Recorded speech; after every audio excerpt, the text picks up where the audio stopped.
അനുഗ്രഹീതമായ ഈ സഭായോഗത്തിനായിട്ട് കർത്താവിനെ സ്തുതിക്കുകയും കർത്താവിനെ മഹത്വപ്പെടുത്തുകയും ചെയ്യുന്നു. കർത്താവിൻ്റെ വലിയൊരു ദാസൻ പാസ്റ്റർ സിബി കുരുവിള, ജെസി ആൻറ്റി, ഈ സഭയിൽ ദൈവത്തെ ആരാധിക്കുന്ന അനുഗ്രഹീതരായ എല്ലാ ദൈവമക്കൾ, പ്രിയ ജോമോൻ ബ്രദർ, എല്ലാവർക്കായിട്ട് കർത്താവിനെ സ്തുതിക്കുകയും കർത്താവിനെ മഹത്വപ്പെടുത്തുകയും ചെയ്യുന്നു. ഒരു പ്രാവശ്യം കൂടെ നിങ്ങളോടൊരുമിച്ച് ഇവിടെ കർത്താവിനെ ഇങ്ങനെ ആരാധിപ്പാൻ ദൈവം ഒരുക്കിയ നല്ല അവസരത്തിന് ദൈവത്തെ സ്തുതിക്കുകയും, സിബി പാസ്റ്റർ പറഞ്ഞതുപോലെ ഇതിൻ്റെ എല്ലാ മുഖാന്തരങ്ങൾക്കായിട്ട് ഞങ്ങൾ നന്ദിയുള്ളവരായിരിക്കുകയും ദൈവത്തിന് എല്ലാ മഹത്വവും മാനവും അർപ്പിക്കുകയും ചെയ്യുന്നു. ഞങ്ങൾ ഈ രാജ്യത്തായിരിക്കുന്നത് ഈ സഭയ്ക്കും ദൈവത്തിൻ്റെ നാമത്തിനും മഹത്വത്തിനും അനുഗ്രഹത്തിന് കാരണമായി തീരട്ടെ എന്ന് ആത്മാർത്ഥമായി പ്രാർത്ഥിക്കുകയും, ഒരിക്കൽ കൂടി നിങ്ങളുടെ വിലയേറിയ പ്രാർത്ഥനകൾക്ക് നന്ദി പറയുന്നതോടൊപ്പം തുടർന്നും നിങ്ങളുടെ വിലപ്പെട്ട പ്രാർത്ഥനയെ സഹായമായി ചോദിക്കുന്നു. കർത്താവ് നമ്മളെ അനുഗ്രഹിക്കുകയും സഹായിക്കുകയും ചെയ്യട്ടെ. സമയത്തിൻ്റെ പരിധി ഇന്നുണ്ട് എന്ന് നാം കേട്ടല്ലോ. കൃത്യസമയത്ത് തന്നെ ഞാൻ എൻ്റെ വാക്കുകളെ അവസാനിപ്പിക്കും. ട്രാൻസ്ലേഷൻ അതുകൊണ്ട് ഒഴിവാക്കിയിട്ടുണ്ട്. വേഗത്തിൽ ദൈവവചനത്തിലേക്ക് നമുക്ക് പ്രവേശിക്കാം. അപ്പോസ്തല പ്രവൃത്തികളുടെ പുസ്തകം 9-ാം അധ്യായം അതിൻ്റെ 32-ാമത്തെ വാക്യം. Book of Acts chapter 9 verse 32. 9-ാം അധ്യായം അതിൻ്റെ 32-ാമത്തെ വാക്യം.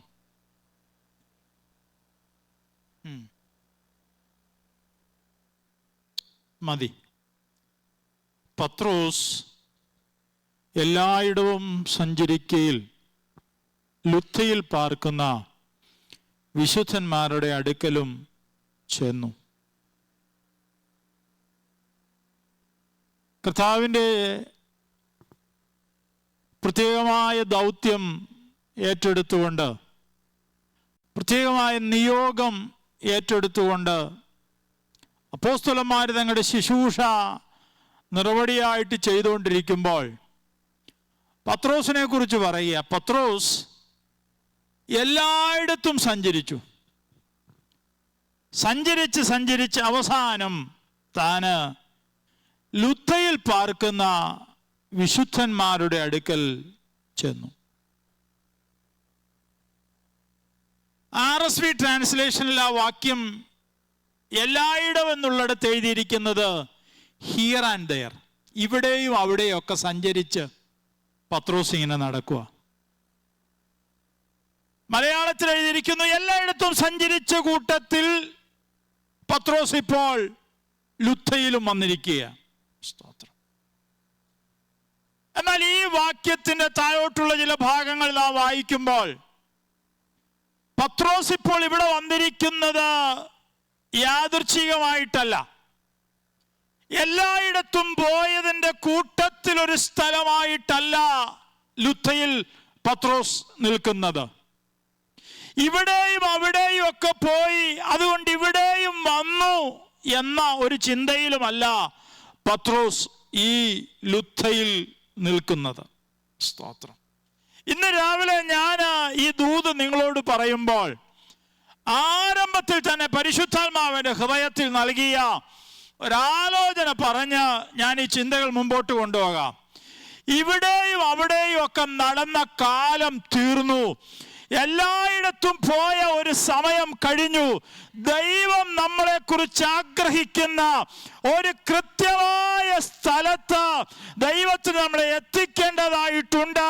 ദൈവം കൃത്യമായി നമ്മളെ ആ സ്ഥലത്ത് എത്തിക്കുന്ന ദൈവം. ആ ദൈവത്തിന് സ്തോത്രം. ഒന്നുകൂടെ പറഞ്ഞാൽ, കാലങ്ങൾക്ക് മുമ്പേ ദൈവം പറഞ്ഞ ഒരു വാഗ്ദത്തത്തിനകത്ത്, കാലങ്ങൾക്ക് മുമ്പ് ദൈവം അരുളി ചെയ്ത ആ പ്രത്യേകമായ പദ്ധതിക്കകത്ത് ദൈവത്തിന് നമ്മളെ കൊണ്ടെത്തിക്കാനുണ്ട്. അവിടെ ദൈവം നമ്മളെ എത്തിക്കുമെന്ന് ഈ പകൽ വിശ്വസിപ്പാനായിട്ട് ഇടയായി തീരണം. ദൈവത്തിന് സ്തോത്രം.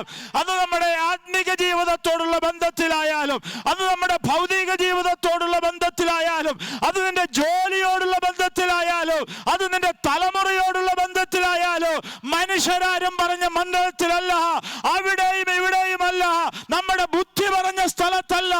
ദൈവം എന്തു പറഞ്ഞു, ദൈവം എന്തൊരുക്കിയോ അവിടെ നമ്മളെ ദൈവം ശക്തനായ ദൈവമാണ്. Praise the Lord. പത്രോസ് ഇവിടെയും അവിടെയൊക്കെ സഞ്ചരിക്കുമ്പോൾ ശുശ്രൂഷ നടക്കാതിരിക്കുന്നില്ല, വിടുതൽ സംഭവിക്കാതിരിക്കുന്നില്ല, അത്ഭുതങ്ങളൊക്കെ നടക്കുന്നുണ്ട്, കാര്യങ്ങൾക്കൊന്നും ഒരു കുഴപ്പമില്ലെങ്കിലും ഒന്നുകൂടെ ഞാൻ പറയാം, ദൈവം എന്താഗ്രഹിക്കുന്നു അല്ലെങ്കിൽ ദൈവം എന്താ പറഞ്ഞോ അത് നടക്കുന്നില്ല. ദൈവത്തിന് സ്തോത്രം. പലപ്പോഴും നമ്മളെല്ലാവരും സംതൃപ്തരാകുന്നത് എങ്ങനെയാണെന്ന് ചോദിച്ചാൽ, കാര്യങ്ങളൊക്കെ നടക്കുന്നുണ്ടല്ലോ, ഒന്നിനും ഒരു കുഴപ്പമില്ലാതെ പോകുന്നുണ്ടല്ലോ, അതുകൊണ്ട് സംതൃപ്തിപ്പെടാൻ തയ്യാറാകുമ്പോൾ, ഇന്ന് രാവിലെ ഞാൻ ദൈവമക്കളോട് പറയാ, എന്തെങ്കിലും കൊണ്ട് സംതൃപ്തിപ്പെടാനല്ല, ഏതെങ്കിലും കൊണ്ട് സംതൃപ്തിപ്പെടാനല്ല, എവിടെയെങ്കിലും ആയിരിക്കാനല്ല.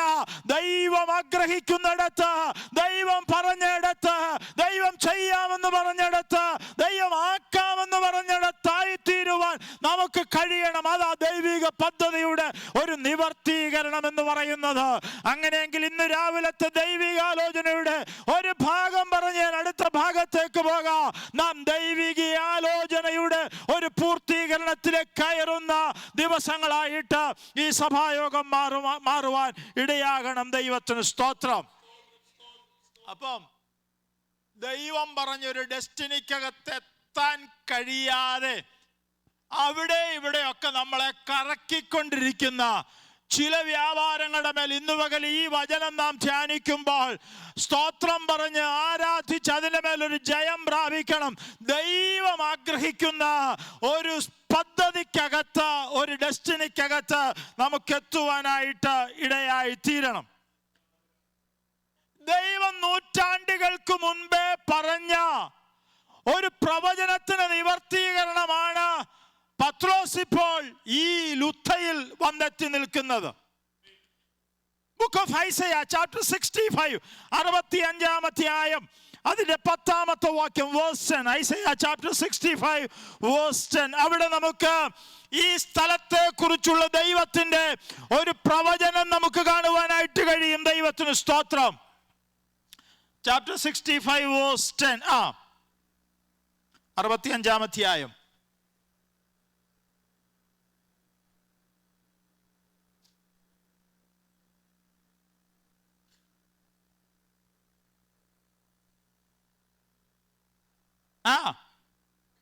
എന്നെ അന്വേഷിച്ചിട്ടുള്ള എൻ്റെ ജനത്തിനായി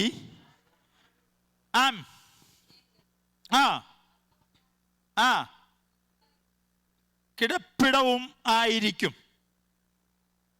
മതി. നാം അപ്പോസ്തലപ്രവൃത്തി വായിച്ച വാക്യത്തിന്റെ അടുത്ത വാക്യത്തിൽ വായിക്കുമ്പോൾ ഈ ലുദ്ധയിലെത്തിയിട്ട് അടുത്ത ഭാഗം പറയുന്നത് ഇങ്ങനെയാണ്: എവിടെ സഞ്ചരിച്ചു? ലുദ്ധയിൽ പാർക്കുന്ന വിശുദ്ധന്മാരുടെ അടുക്കൽ ചെന്നു. സ്തോത്രം. താഴോട്ടുള്ള വാക്യങ്ങൾ വായിക്കണം പ്രിയമുള്ളവരെ. ലുദ്ധ യോപ്പയ്ക്ക് സമീപമായിരുന്നു. ഞാൻ ആ ഭാഗത്തേക്ക് കടക്കുന്നില്ല. ഇത് 35-ാമത്തെ വാക്യം. ലുദ്ധയിലും ഷാരോനിലും പാർക്കുന്ന എല്ലാവരും കർത്താവിങ്കലേക്ക് തിരിഞ്ഞു. യെശയ്യാ പ്രവചനത്തിൽ പ്രവാചകൻ മുൻകൂട്ടി പറഞ്ഞ ഒരു പ്രവചനത്തിന്റെ നിവർത്തീകരണമാണ് ഇപ്പോൾ പത്രോസ് ലുദ്ധയിൽ അഥവാ ഷാരോനിൽ അഥവാ ആഖോർ താഴ്വരയുടെ ഭാഗമായിട്ട് നിൽക്കുന്ന ഈ സ്ഥലത്ത് ഇപ്പോൾ എത്തപ്പെട്ട് നിൽക്കുന്നത്. പത്രോസ് ശക്തനായൊരു ദൈവദാസനാ. അത്ഭുതങ്ങളും വീര്യപ്രവർത്തികളൊക്കെ ചെയ്തുകൊണ്ടിരിക്കുന്ന ഒരു മനുഷ്യനാ. പക്ഷെ ഇപ്പോൾ വന്ന് എത്തി നിൽക്കുന്ന ലുദ്ധ എന്ന് പറയുന്നത് ഒരു പരിമിതപ്പെട്ട, ഒരു ശപിക്കപ്പെട്ട, അല്ലെങ്കിൽ ഒരു ദൈവപ്രവൃത്തി നടക്കാൻ തടസ്സമായിട്ട് കിടക്കുന്ന ഒരു സ്ഥലത്തായി ഇപ്പോൾ എവിടെ താൻ എത്തി നിൽക്കുന്നത്. ഒന്നുകൂടെ പറഞ്ഞാൽ ഒരു ഡ്രൈ ആയിട്ടുള്ള അവസ്ഥയിൽ ഇപ്പോൾ പത്രോസ് എത്തി നിൽക്കുകയാണ്. പക്ഷേ ദൈവാത്മാവിനൊരു കാര്യം അറിയാം: ഇപ്പോൾ അനുഭവപ്പെടുന്ന ഈ ഡ്രൈനസും ഇപ്പോൾ അനുഭവപ്പെടുന്ന ഈ ശൂന്യതയും ഇതിനേക്കാൾ വലിയ ദൈവപ്രവൃത്തികളൊക്കെ അവിടെ ഇവിടെയൊക്കെ നടന്നതൊക്കെ തൻ്റെ ഓർമ്മയിൽ നിൽക്കുമ്പോഴും തൻ്റെ അന്തരാത്മാവിനോട് ദൈവത്തിന് പറയാനുണ്ട്, പത്രോസേ, നീ കാലുകുത്തി നിൽക്കുന്നത് ഒരു സാധാരണ സ്ഥലത്തല്ല, പിന്നെയോ കാലങ്ങൾക്ക് മുമ്പേ ദൈവം അരുളി ചെയ്ത ഒരു വാഗ്ദത്തത്തിനകത്താ നീ നിൽക്കുന്നത്. അതുകൊണ്ട് ഈ ചുറ്റുപാടുകളെ നീ നോക്കണ്ട, ഇപ്പോഴത്തെ സാഹചര്യങ്ങളെ നീ നോക്കണ്ട, നീ നിൽക്കുന്നത് ദൈവത്തിന്റെ ശരിയായ ഒരു ഡെസ്റ്റിനിക്കകത്ത് തന്നെയാണ് നിൽക്കുന്നത്.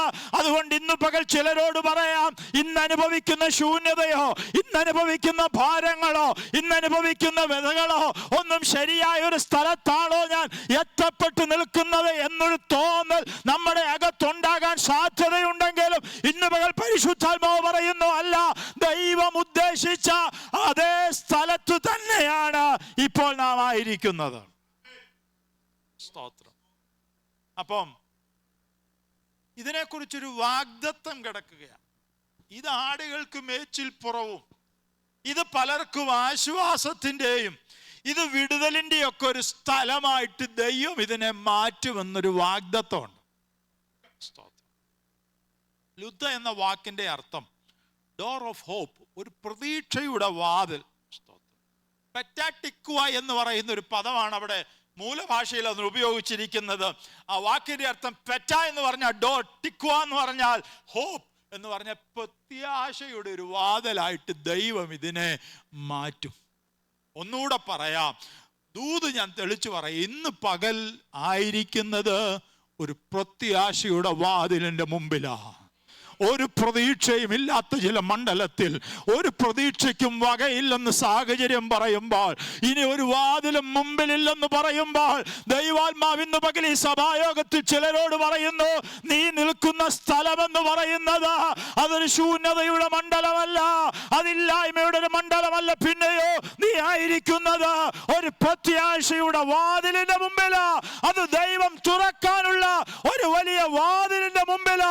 അതൊരു വാഗ്ദത്തത്തിലേക്കുള്ള ദൈവത്തിന് തന്നെ പ്രവേശിപ്പിക്കാനുള്ള ഒരു ഭാഗമാണെന്ന് തിരിച്ചറിയുവാനായിട്ട് ഇടയായിത്തീരണം. ദൈവത്തിന് സ്തോത്രം. എന്നാൽ ഒന്നുകൂടെ ഞാൻ പറയാം, പ്രിയമുള്ളവരെ, ഈ വാഗ്ദത്തത്തിനകത്തേക്ക് നീ പ്രവേശിക്കുന്നതിന് മുമ്പ് കുറച്ച് അവിടെ ഇവിടെയൊക്കെ അലയേണ്ടതായിട്ട് വരും. സ്തോത്രം. ചിലയിടങ്ങളിലൂടെ ഒക്കെ ചിലപ്പോൾ അലയുന്നത് പോലെ നമുക്ക് തോന്നിയേക്കാം, പക്ഷേ ഒരു ഫൈനൽ തീരുമാനം ദൈവം വെച്ചിട്ടുണ്ട്. ഒരു പ്രത്യാശയുടെ വാതിൽ നിന്റെ മുമ്പിൽ ഉണ്ട്. ദൈവത്തിന് സ്തോത്രം. ദൈവം അത് തുറക്കാൻ ശക്തനായ ദൈവമാണ്. ഈ സഭായോഗത്തിൽ വിശ്വാസത്തോടെ ഇന്ന് രാവിലെ ആമേൻ പറയാൻ തയ്യാറാകുമ്പോൾ, അടയപ്പെട്ട ചില വാതിലുകളെ നോക്കി, അടയപ്പെട്ട ചില ദൈവിക വാഗ്ദത്തങ്ങളുടെ നിവർത്തീകരണത്തെ നോക്കി നെടുവീർപ്പോടെ കാത്തിരിക്കുമ്പോൾ ഇന്ന് പകൽ ദൈവാത്മാവ് ഓർപ്പിക്കുന്നു, ഇല്ല, നീ ആയിരിക്കുന്നത് ഒരു പ്രത്യാശയുടെ വാതിൽ മുമ്പിലാ. സ്തോത്രം. Praise the Lord. അപ്പം പത്രോസ് ഇവിടെ എത്തി നിൽക്കുമ്പോൾ ഞാൻ പറഞ്ഞല്ലോ, ഒരു വാഗ്ദത്തത്തിന്റെ വാതിലിന്റെ മുമ്പിൽ വന്ന് നിൽക്കുകയാണ്. ഇവിടെ നടന്ന രണ്ട് ദൈവപ്രവർത്തികൾ. സ്തോത്രം. ഇവനെ ഒന്നുകൂടെ ഉറപ്പിക്കണം. സ്തോത്രം. നീ ആയിരിക്കുന്ന മണ്ഡലം ഒരു ദൈവഹിതത്തിന്റെ മണ്ഡലത്തിലാണെന്നും ഇതായിരിക്കുന്ന ദൈവത്തിൻ്റെ ആലോചനയാലാണെന്നും അറിയേണ്ടതിന് വേണ്ടിയിട്ട് അവിടെ നടക്കുന്ന രണ്ട് വിടുതലുകളെ കുറിച്ച് അവിടെ പറയുകയാണ്. സ്തോത്രം. സ്തോത്രം. ഒന്നാ പറയുക 34-ാമത്തെ വാക്യത്തിൽ, 33-ാമത്തെ വാക്യത്തിൽ. ആ ആ ആ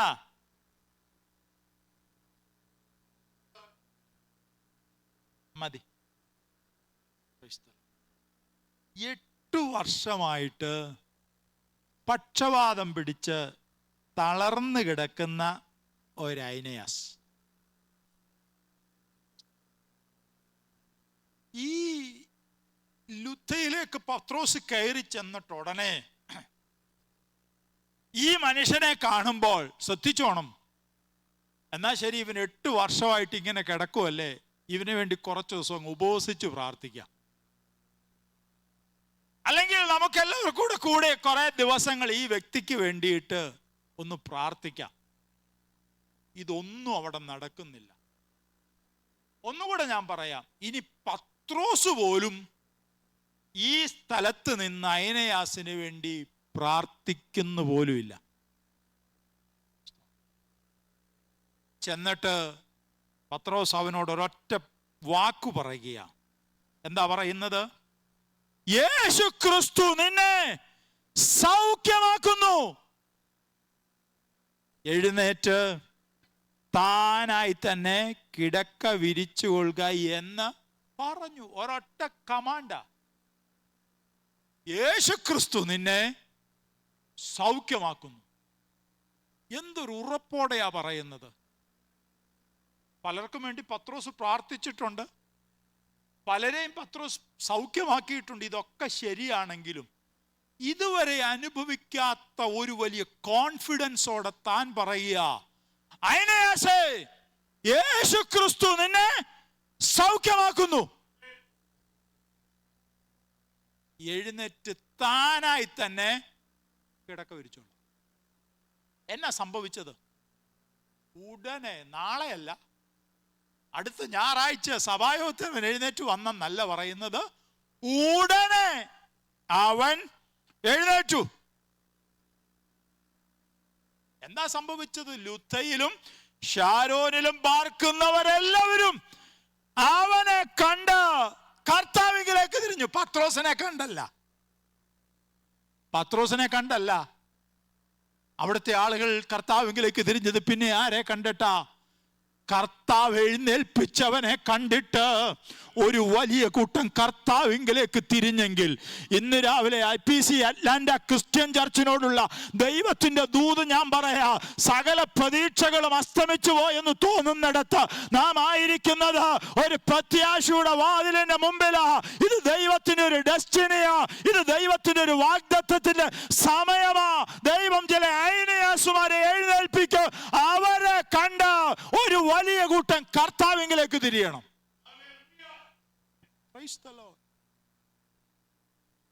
മാത്രമല്ല, പത്രോസിന്റെ ഉള്ളിൽ ഇതുവരെ വെളിപ്പെട്ടിട്ടില്ലാത്ത ഒരു ഉറപ്പ് താൻ പ്രാപിച്ചു. ഇന്ന് രാവിലെ നിരാശപ്പെട്ടോ ഭാരപ്പെട്ടോ മനസ്സ് തകർന്നോ ആരെങ്കിലും ഈ സഭാരാധനയിൽ സംബന്ധിക്കുന്നെങ്കിൽ ഞാൻ പറയാം, യഹോവയിൽ പ്രത്യാശ വയ്ക്കുക, ധൈര്യപ്പെട്ടിരിക്കുക, നിന്റെ ഹൃദയം ഉറച്ചിരിക്കട്ടെ. അത് യഹോവയിൽ പ്രത്യാശ വയ്ക്കുക. പത്രോസിനെ പോലെ പനി പിടിച്ച് കിടക്കുവല്ല. കഴിഞ്ഞ 8 വർഷമായിട്ട് ഇവനെ തളർത്തി ഒരു കിടത്തിയേക്കുക. അവനോടാ പറയുന്നത്, യേശു ക്രിസ്തു നിന്നെ സൗഖ്യമാക്കുന്നു. താനായി തന്നെ എഴുന്നേറ്റ് എന്ന് പറഞ്ഞാൽ അവനെ കയ്യെ പിടിച്ച് എഴുന്നേൽപ്പിച്ച് നടത്തിയൊന്നുമില്ല. അവൻ ഒരു സപ്പോർട്ടും എന്ത് ചെയ്തില്ല, കൊടുത്തില്ല. നിന്നെ എഴുന്നേൽപ്പിക്കുന്നു എന്ന് പറയുമ്പോൾ അവൻ താനായി തന്നെ ഉടനെ അവൻ എന്ത് ചെയ്തു? എഴുന്നേറ്റു. എന്നാ കാര്യം ഞാൻ പറയാം പ്രിയമുള്ളവരെ. പത്രോസ് ഇപ്പൊ ലുത്തയിൽ തനിയെ അല്ല നിൽക്കുന്നത്. ഇത്ര ഉറപ്പോടെ യേശു ക്രിസ്തു നിന്നെ സൗഖ്യമാക്കുന്നു എന്ന് പറയണമെങ്കിൽ പത്രോസ് അനുഭവിച്ച ഒരു കർത്താവിന്റെ സാന്നിധ്യമുണ്ട്. താനിത് പറയുമ്പോൾ തൻ്റെ കൂടെ നിൽക്കുന്ന ഒരു കർത്താവിനെ കണ്ടിട്ടാണ് ഇവൻ പറയുന്നത്, ഞാനല്ല എഴുന്നേൽപ്പിക്കുന്നത്, എൻ്റെ കൂടെ നിൽക്കുന്ന കർത്താവ് നിന്നെ എഴുന്നേൽപ്പിക്കുകയാ. ഇന്ന് രാവിലെ ഞാൻ പറയാം, ജീവിതത്തിന്റെ പ്രതിസന്ധികളുടെ നടുവിൽ, അടയപ്പെട്ട വാതിലുകളുടെ നടുവിൽ, നഷ്ടപ്പെട്ടു പോയ പ്രതീക്ഷയുടെ മുമ്പിൽ ഇന്ന് രാവിലെ ദൈവസഭയോട് ഞാൻ പറയട്ടെ, നിന്റെ കൂടെ നിൽക്കുന്ന, നിന്റെ അടുത്തു നിൽക്കുന്ന ഒരു കർത്താവിനെ കാണാൻ കഴിഞ്ഞാൽ ഇതുവരെ ഉണ്ടാകാത്ത ഒരു വലിയ ആത്മവിശ്വാസം നമ്മുടെ അകത്ത് വ്യാപരിക്കും. Praise the Lord. നമ്മുടെ കൂടെ അവരില്ലല്ലോ, നമ്മുടെ കൂടെ ഇവരില്ലല്ലോ, നമ്മുടെ കൂടെ അവർ കാണുമെന്നോ ഇന്നൊക്കെ നമ്മൾ പ്രതീക്ഷിച്ചു, പക്ഷെ ആരും കണ്ടില്ല.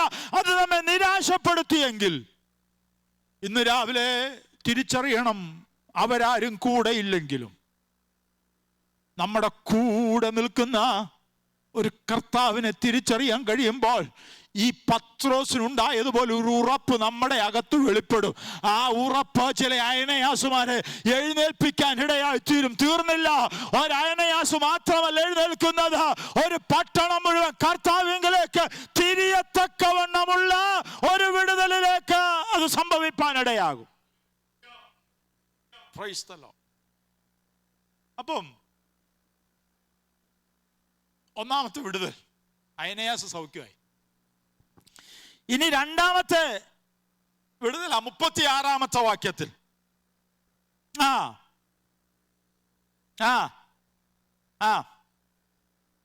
അടുത്തത്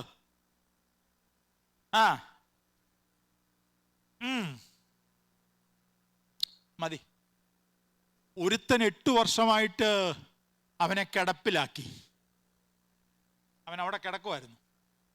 അടുത്ത ഒരു വ്യക്തിയെ പറയുക, എന്താ?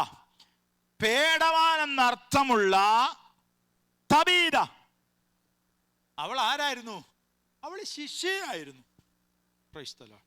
മാത്രമല്ല നല്ല സൽപ്രവർത്തികളും ദാനധർമ്മങ്ങളും ഒക്കെ ചെയ്തു പോന്ന നല്ല സാക്ഷ്യമുള്ള ഒരു സഹോദരിയായിരുന്നു തബീത. പക്ഷെ പെട്ടെന്നൊരു രോഗം പിടിച്ചു, അവൾ മരിച്ചു. Praise the Lord. എന്ത് ചെയ്തു?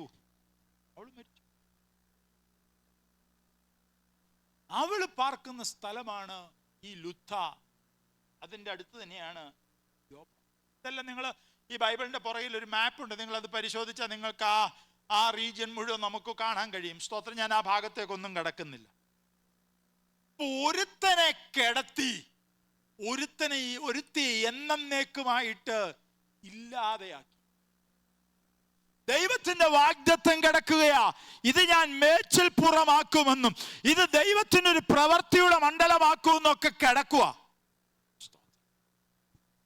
ഈ പ്രദേശങ്ങളെല്ലാം ദാൻ ഗോത്രത്തിന് അവകാശമായി കിട്ടിയ സ്ഥലമാണ്. ഈ ഷാരോനും ഈ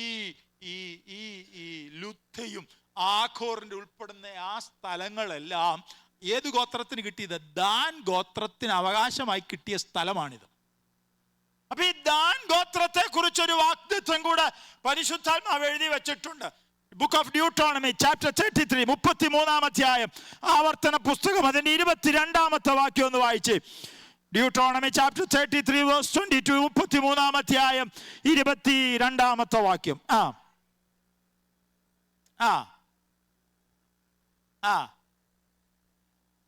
അവൻ ബാശാനിൽ നിന്ന് ചാടുന്നു. മതി. അപ്പൊ ഇവനെ കുറിച്ചുള്ള ദൈവത്തിന്റെ വാഗ്ദത്തം ഒരു ചാടി മറിഞ്ഞൊരു പേടമാനെ പോലെ ഓടി നടക്കുന്ന വാഗ്ദത്തം ദാനെ കുറിച്ചുള്ളത്.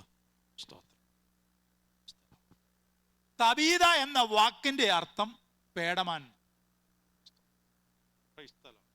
എന്ന് പറഞ്ഞാൽ, ഒന്നുകൂടെ പറഞ്ഞാൽ ഡോർക്കസ് എന്ന വാക്ക് അവിടെ ഉപയോഗിച്ചിരിക്കുന്നത്. അതിന്റെ അർത്ഥം ഓടുന്നവൻ എന്ന ആ വാക്കിന്റെ അർത്ഥം ഓടുന്നവൻ.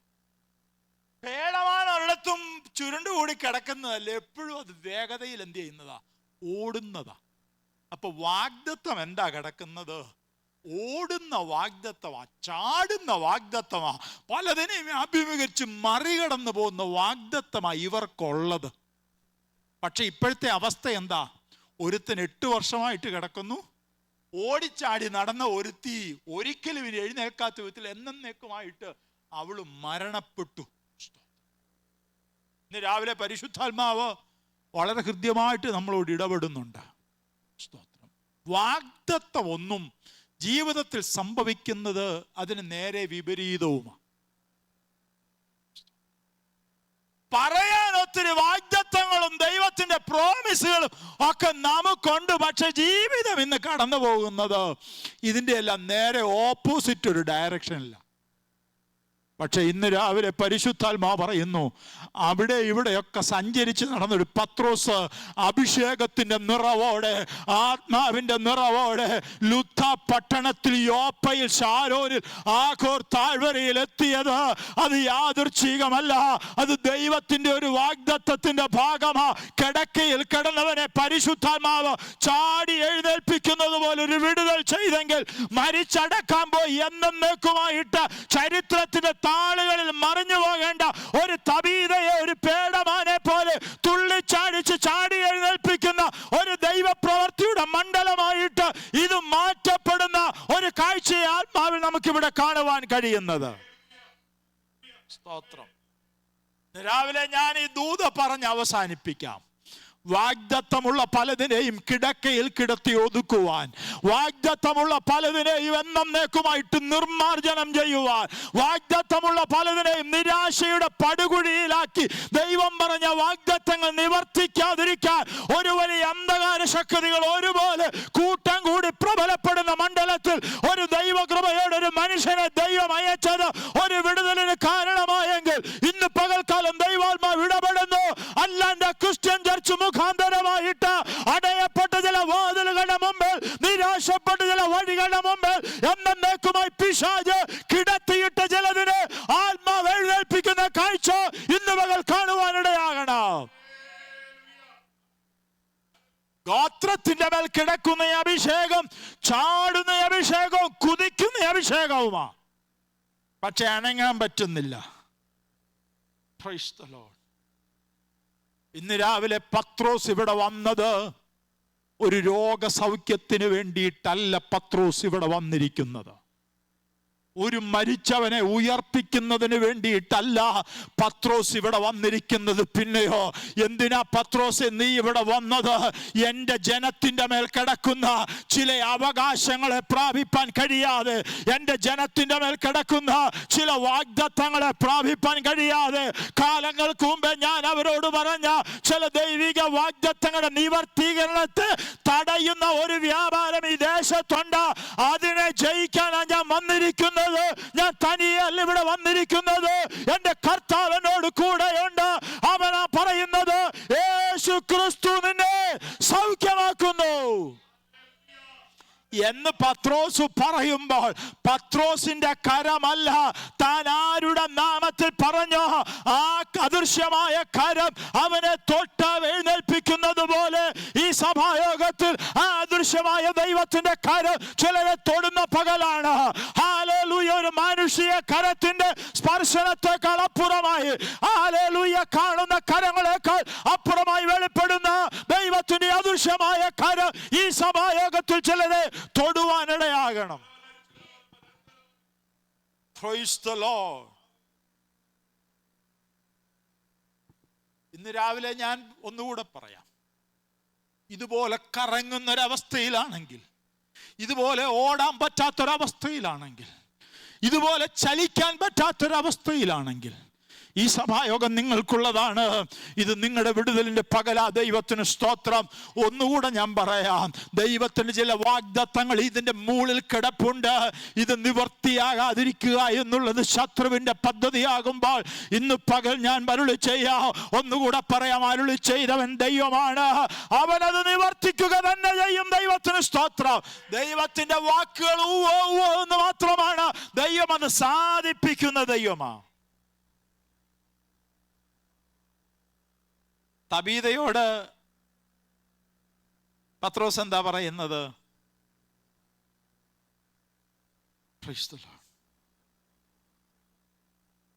തബീതയോട് എന്താ പറയുന്നത്?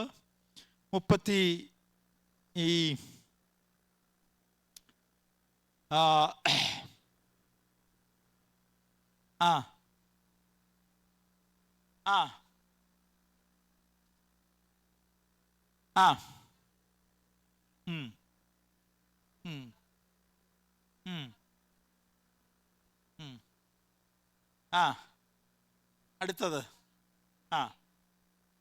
തബീതയെ എഴുന്നേൽക്ക എന്ന് പറഞ്ഞു. അടുത്തത്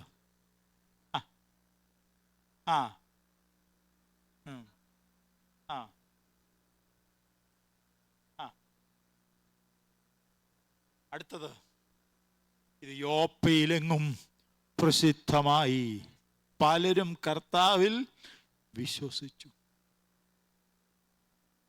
മനസ്സിലായോ? മരിച്ചു കിടന്നൊരു തബീതയെ ദൈവാത്മാവ് എഴുന്നേൽപ്പിക്കുക. പേരെന്നാ? പേടമാനെന്ന. വാഗ്ദത്തം എന്നാ? പേടമാനെ പോലെ ചാടുന്നവളെന്നും ഓടുന്നവളെന്നൊക്കെയാ വാഗ്ദത്തം കിടക്കുന്നത്. പക്ഷേ ഇനി ഒരിക്കലും എഴുന്നേൽക്കാത്ത വിധത്തിൽ ചലനമറ്റ് നിർജീവമായി കിടക്കുകയാണ്. മുട്ടുകുത്തി പ്രാർത്ഥിച്ച് പത്രോസ് പറയുക, തബീതയെ എഴുന്നേൽക്കുക. അവൾ കണ്ണു തുറന്നു.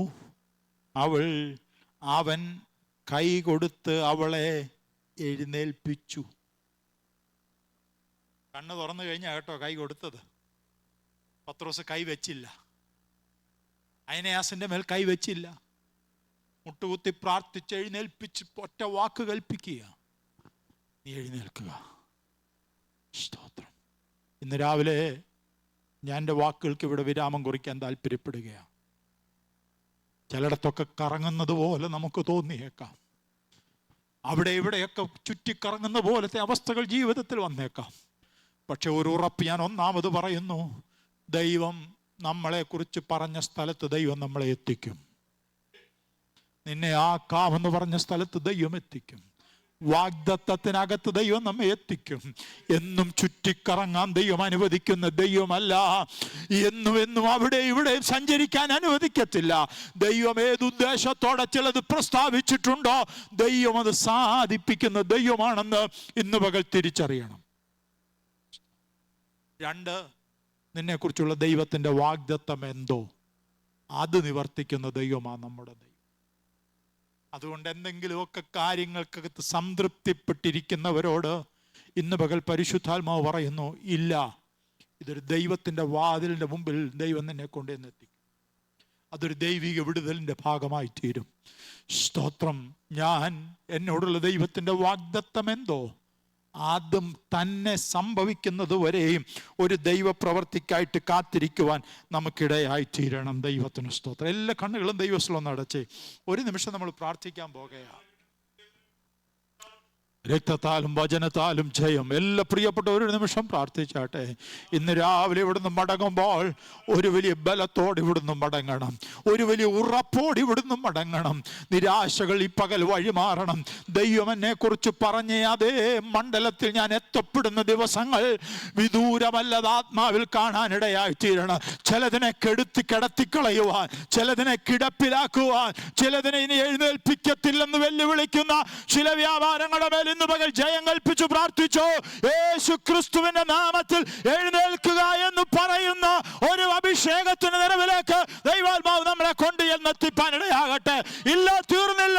ചിലതിനെ എന്നേക്കുമായി ഭൂമിയുടെ പരപ്പിൽ നിന്ന് തുടച്ചു മാറ്റുവാൻ പിശാച് പദ്ധതികൾ ഒരുക്കുമ്പോൾ ഇന്ന് പകൽ ആത്മാവിൽ ഞാൻ ചിലതിനോട് പറയുന്നു, ചിലതിനെ മരണത്തിന്റെ വായിൽ നിന്ന് പിടിച്ചു മേടിക്കാനുള്ള ഒരു അഭിഷേകത്തോടെ ആത്മാവ് നമ്മളെ എഴുന്നേൽപ്പിക്കുന്ന പകലാകട്ടെ. രക്തത്താല ജയം, രക്തത്താല ജയം. എല്ലാ പ്രിയപ്പെട്ടവരും പ്രാർത്ഥിച്ചാട്ടെ. ചില മരണ വ്യാപാരങ്ങൾ ഈ പകൽ അഴിഞ്ഞു മാറട്ടെ. ചില നിരാശയുടെ മണ്ഡലങ്ങൾ ഈ പകൽ അഴിഞ്ഞു മാറട്ടെ. ചില രോഗബന്ധനങ്ങൾ ഇന്ന് പകൽ അഴിഞ്ഞു മാറട്ടെ. ചില സംശയങ്ങൾ ഇന്ന് പകൽ അഴിഞ്ഞു മാറട്ടെ. അവിടെയും എവിടെയും ഒതുക്കി കളയുന്നു ചില വ്യാപാരങ്ങളുടെ മേൽ ഇന്ന് പകൽ ജയം വെളിപ്പെടട്ടെ. യേശു ക്രിസ്തുവിന്റെ അധികാരമുള്ള നാമത്തിൽ അത് സംഭവിക്കുന്ന പകലായി മാറട്ടെ. രക്തത്താല ജയം, രക്തത്താല ജയം, രക്തത്താല ജയം. യേശുവിന്റെ അധികാരമുള്ള നാമത്തിൽ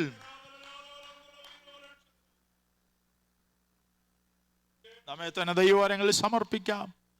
ഒരു വലിയ വിടുതലോടെ നമുക്ക് മടങ്ങാം. അടുത്ത ആഴ്ച ജയത്തിന്റെ ആഴ്ചയായി മാറട്ടെ. അടുത്ത ആഴ്ച വിടുതലിന്റെ ആഴ്ചയാകട്ടെ. ചില അയനയാസുമാർ എഴുന്നേൽക്കുന്ന ദിവസങ്ങളായി മാറട്ടെ. ചില തബീതാമാർ ജീവിക്കുന്ന ആഴ്ചയായി മാറട്ടെ. ദൈവം നമ്മളെ കുറിച്ച് എന്ത് പറഞ്ഞോ അതേ മണ്ഡലത്തിൽ നമ്മൾ എത്തപ്പെടുന്ന ദിവസങ്ങളായി മാറട്ടെ.